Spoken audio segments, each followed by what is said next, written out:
Hi and welcome to Reasonable and Necessary, Australia's premier podcast series on everything you ever wanted to know about the National Disability Insurance Scheme, brought to you by the Summer Foundation. I'm your host, Dr. George Teleporis, and in this episode of our special series on COVID-19, we talk to the acting NDIS Commissioner, Samantha Taylor, about mandatory vaccination and the role of disability service providers in supporting us to stay safe through the pandemic. Hi Sam, thank you for joining us. Hey George, it's great to be here with you again. I want to start with a really important question, and that's about the vaccination rollout for people with disabilities.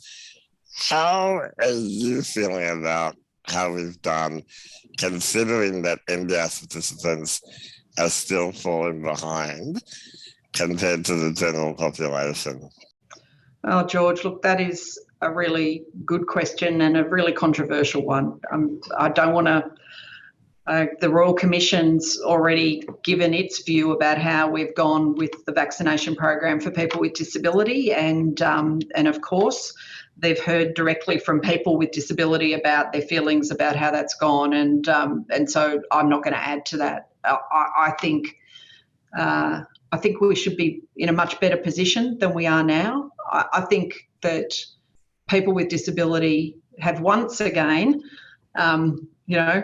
come out and asked for the support they need to engage with the vaccination program. Providers in the main have supported them where they've needed that assistance, but we are behind in a number of areas, and we've been working so hard to try and make up the pace. Why do you think we're behind? Well, we're a little bit behind general population numbers. Why do you think we're behind?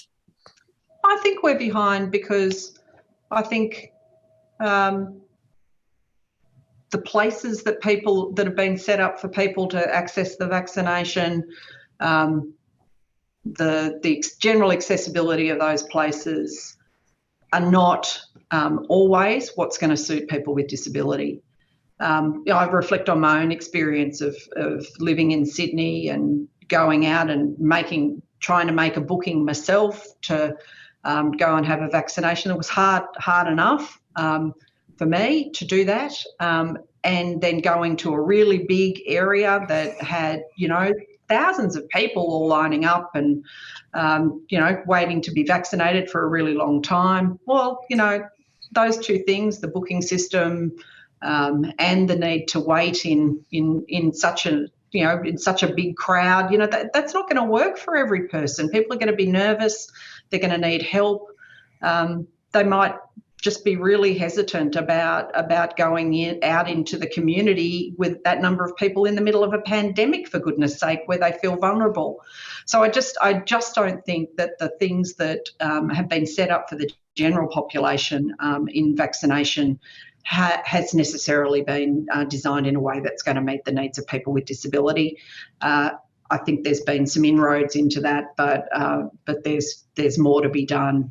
And there are new and innovative ways of supporting people to be vaccinated that have popped up over the last few months that are really great, like some of the very specific area vaccination centres that are conducive to people with autism, for example.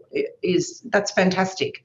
But they certainly weren't part of the original rollout, and we probably should have thought better about some of the more accessible ways of supporting people to access the vaccination. Do you think that support providers are doing enough? Look, I think the large providers, a number of providers around the country, have been absolutely doing more than their fair share. We've had large providers who have set up vaccination hubs. They've made sure that the vaccination's been offered to people that they support, and they've done a terrific job with that, absolutely terrific. I think there are many providers who might not really have understood how powerful their support for a person might be in helping them to be vaccinated. So we've done a lot of work in reminding providers just what they can do, that they can help people to make a booking. They can help them to go along to that appointment. They can help them go to their GP if they're worried or they feel like they need more information about how their vaccine affects them. And providers, I think, have started to take up that call where maybe they don't have, a very ongoing relationship with participants in the NDIS, and they understand that they've got a role now, and we're certainly reminding them of it.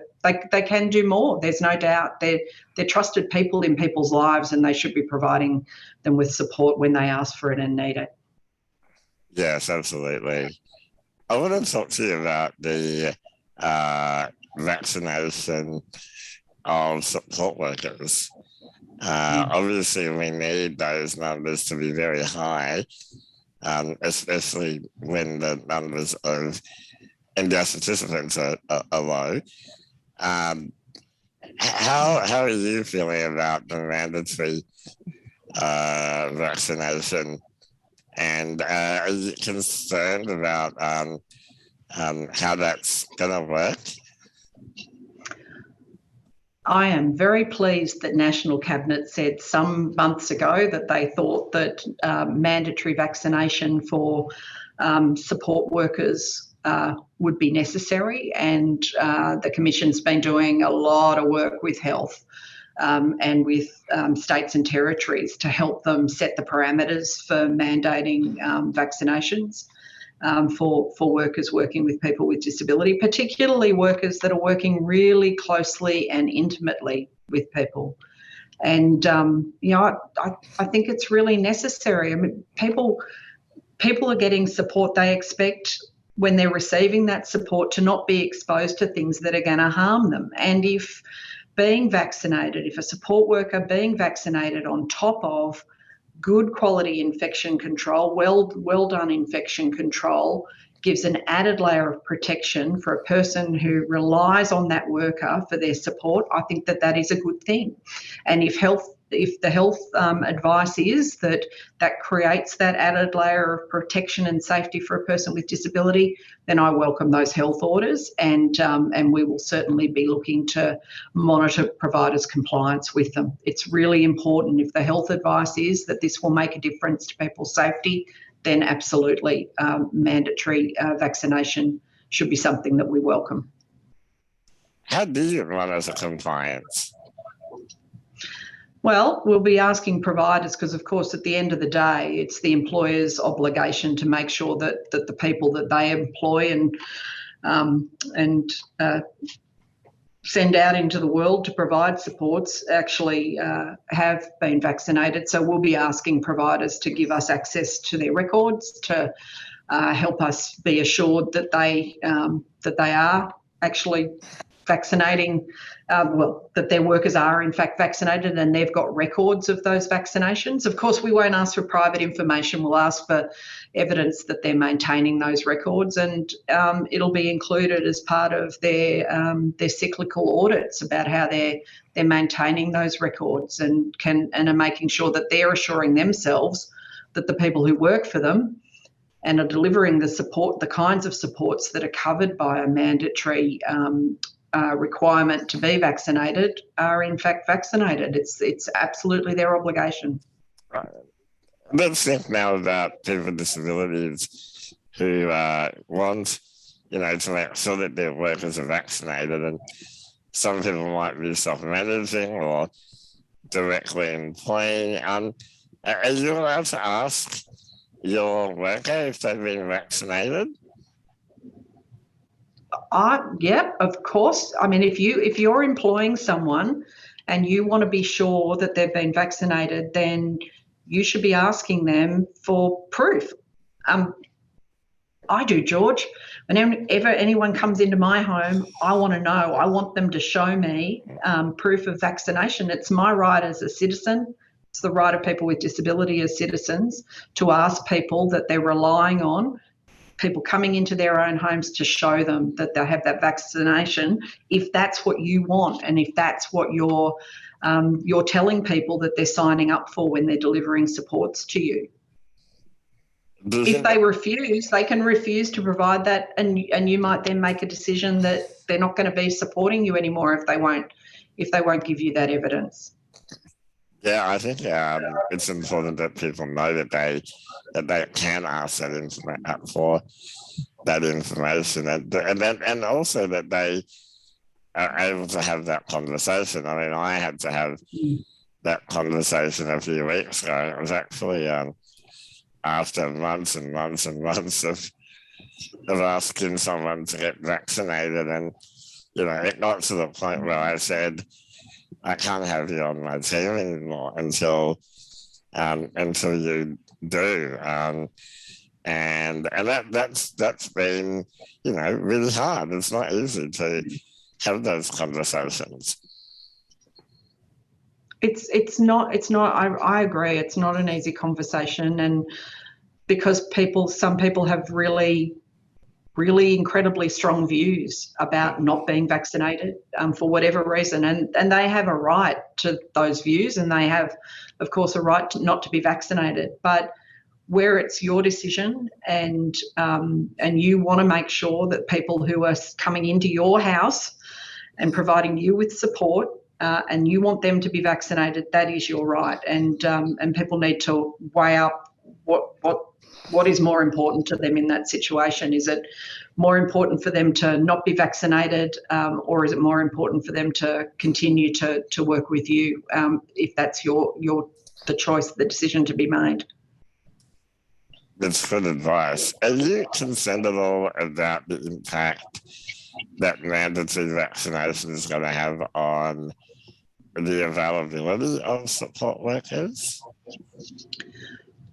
Look, George, it's going to be hard to know, but really the indications have been pretty good out of the mandatory vaccination examples that we've had. So, quite a few months ago now, New South Wales put in place mandatory vaccination requirements for people in the local government areas of concern, and we didn't have any catastrophic failures in the workforce. Providers monitored that really closely. Certainly there were some people that said that they wouldn't do it, but we have seen an exponential increase whenever that's been introduced, as I know it has in Victoria, of rates of vaccination of support workers. I think once this becomes a national expectation, and as each state and territory brings this in, and we're able to talk about this as something that is not going away. It's going to be an ongoing obligation for people, and as people are settling into the idea of what opening up means and what benefits there are in vaccination, I think that will become even easier as the whole of the population kind of embraces the benefits of vaccination. But certainly we didn't see big issues in New South Wales, and we haven't seen them in Victoria in terms of workforce failures coming out of that mandatory requirement. Yeah, I think that's been very, very positive that the take-up has increased as a result of the mandatory orders. I do feel concerned though if there are people who might be left without support. And look, I've had a couple of people contact me actually to say, what do I do? I'm a self-managing participant, and a couple of my support workers are saying that they're not going to be vaccinated. It's going to take me, months to try and find replacements. The mandate's coming in. Can they continue to work for me when the mandate's in? What am I going to do? and it is going to be quite difficult for people where people do say, no, I'm not going to continue to work with you if you require me to be vaccinated. We are putting in place as many supports as we possibly can. Mostly the NDIA is doing that to make sure that if people are worried that they're not going to have the right support, that there are people who can assist in fast tracking bringing on other people.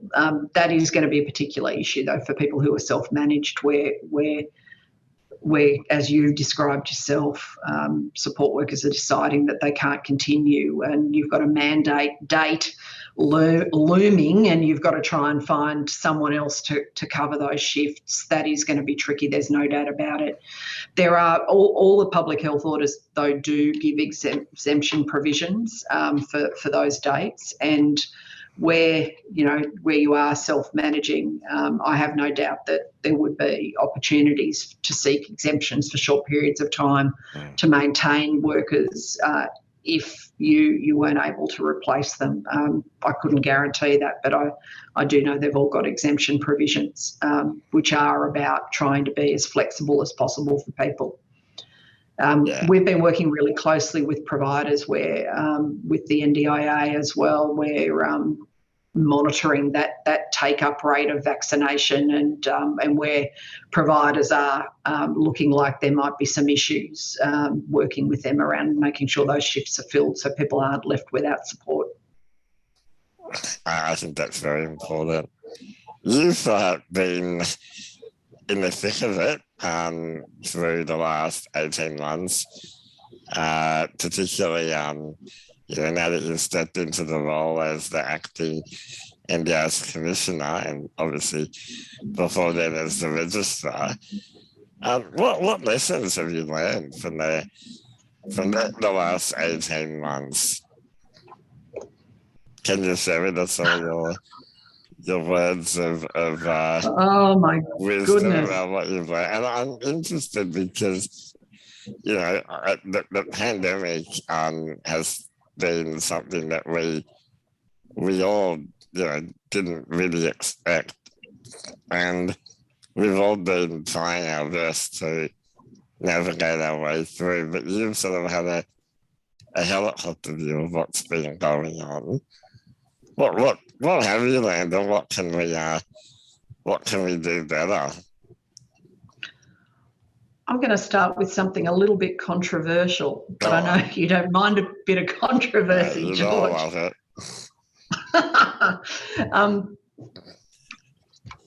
it. Look, I am shocked when I go on. I do a number of speaking engagements, and I do a number of webinars, mostly a lot of them with providers, and so I talk a lot about what the Commission's doing and what we expect of them through the pandemic, and I talk about how they can't underestimate just how much of an impact the societal changes and the fact that this is a pandemic that has a characteristic that could be incredibly detrimental for so many people with disability, but that they can't underestimate the anxiety and the stress and the difficulty that people with disability have faced throughout this whole thing, and that is different to the rest of the population.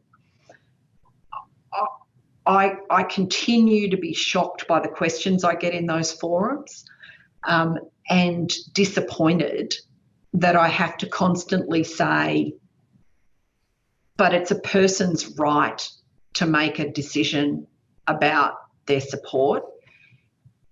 A person with disability has a right to feel protected and safe, and you have a responsibility as a provider to make sure that you're doing everything, absolutely everything in your power to make sure that person understands what you're doing to keep them safe from this thing. It's like I've got to answer questions that, well, often I respond by saying, people with disability are citizens of this country. They're citizens in this community, and they have these added complexities in a pandemic which you need to think deeply about as the provider of really intimate supports to them. And the lesson is that we've still got a really, really long way to go with the principles that are in the NDIS around people with disability having rights and what the purpose of the supports in the NDIS are around social and economic participation and the roles of providers in facilitating that for people. I just, I told you it would be a little bit controversial, but I'm just really disappointed. And I know that it's stuff, George, that you would see and live every day. A lot of your listeners would see and live every day. But I just continue to be naively shocked, I think, by the level of such basic things that I need to continue to explain to providers who are in very senior positions, often in organisations so far into the NDIS in 2021 and in the middle of a pandemic. The lesson is that we need to keep on, and we can never forget the need to keep on reminding providers and people who work in this sector about what the NDIS is, what the convention is, and that the main thing here is the rights of the person with disability, and their job is to make sure that they're acting on supporting people to exercise those rights. Yeah, and I think the most basic right is, the right to life, right? And that's what's been put at risk during this pandemic. And I'm very, very